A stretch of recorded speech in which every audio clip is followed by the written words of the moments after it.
ગુજરાત 18 લાઈવમાં આપનું સ્વાગત છે। વડોદરાના ભાજપના પૂર્વ કોર્પોરેટર રમેશ પરમારના પુત્ર પર હુમલો થયો। રમેશ પરમારના તપન પર હુમલો થતા સારવાર અર્થે ખસેડાયો એસએસજી હોસ્પિટલ। તપનનું ટૂંકી સારવાર બાદ ડોક્ટરે મૃત જાહેર કર્યો। ઘટના પોલીસ સામે બની હોવાનો પરિવારજનોનો આક્ષેપ કરવામાં આવ્યો છે। કુખ્યાત આરોપી બાબરે આ ઘટનાને અંજામ આપ્યો।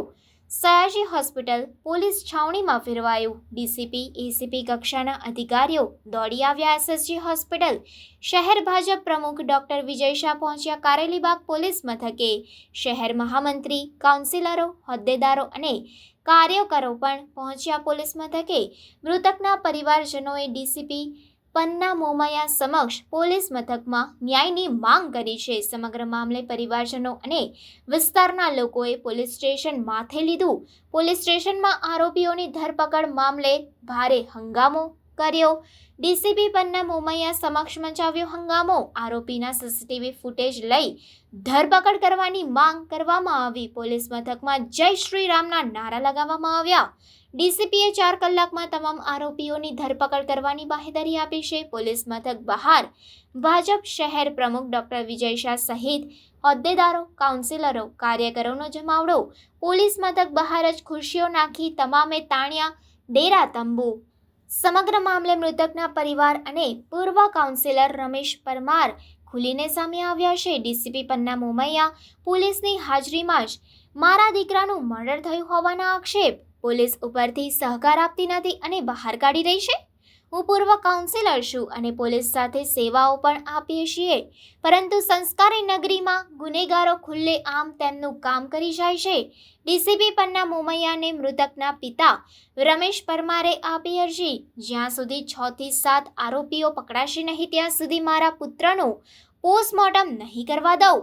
સમગ્ર મામલે રાવપુરા પોલીસ મથકમાં ફરિયાદ નોંધાઈ છે। રાવપુરા પોલીસે વિધર્મી આરોપી બાબરની ધરપકડ કર્યું હોવાની ડીસીપી પન્ના મોમૈયાએ વાત કરી છે।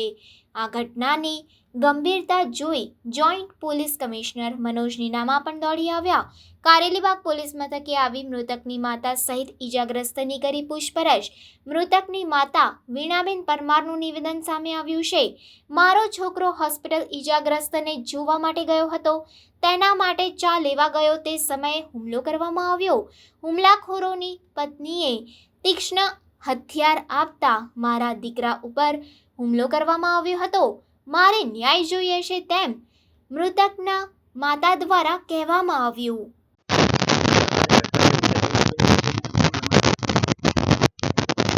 કારેલીબાગમાં મહેતાવાડી છે, જ્યાં હિન્દુ અને મુસ્લિમ છોકરાઓ વચ્ચે બોલાચાલી થઈ અને ઝઘડો થયો છે। તે બાબતે પછી એ લોકો એસએસજીમાં દાખલ થયેલા હતા। તે દરમિયાન એક મુસ્લિમ આરોપીએ હિન્દુ તપન નામના છોકરાને છરી મારી હતી, જેના કારણે એનું મોત નીપજ્યું છે અને હાલમાં બધા ફૂટેજ અને પુરાવા એકત્ર કરી અને કાર્યવાહી હાથ ધરવામાં આવી છે। હાલમાં ફૂટેજ ચેક કરી અને આરોપીને કાર્યવાહી ચાલુ છે। સાહેબ, આ ઝઘડો થયો ને તો આ 1-2-3 છોકરાઓને વાગ્યું તો મારો છોકરો તો ઘરે હતો, ત્યાંથી આવ્યો પાછો ઘરે હતો ને મમ્મી હું જોવા જાઉં છું દવાખાને।